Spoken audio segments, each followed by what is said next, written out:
testa corsia.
Tanto il servizio, lo ricordiamo, il servizio di Giacolello Foto a pronta visione. Al termine di ogni batteria è già possibile visualizzare le foto di questa mattina, così come quelle di ieri, e naturalmente con stampa immediata si possono avere le foto per un bel ricordo dell'edizione 2013 del meeting di Halloween, 9° trofeo Città di Rosà.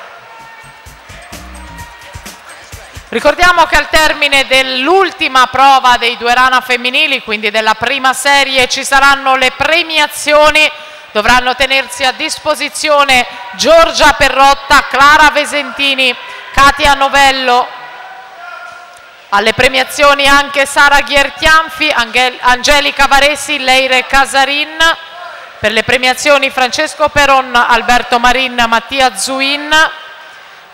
Maria Chiara Girardi, Carola Musumeci, Elisa Vidal, Lorenzo Finamore, Federico Griffoni, Federico Domeneghetti, Marco Vergari, Giovanni Barison, Davide Guidolin. E per le premiazioni del dorso ancora Gianluca Gazzola, Marco Taffarello, Manuel Frigo. Lo ripeto, al termine della prima serie dei 200 rana femminili ci saranno le premiazioni. Intanto la 4ª serie è in corso, la 3ª serie si prepara ai blocchi. Per il President Bologna Letizia Rocca in 2, Valentina Pizzirani in corsia 3. Per l'Hydros in 4 Elisa Scudeller, in 5 ancora President Bologna con Chiara Salaiolo, in 6 Adele Ortis, 3 piscine.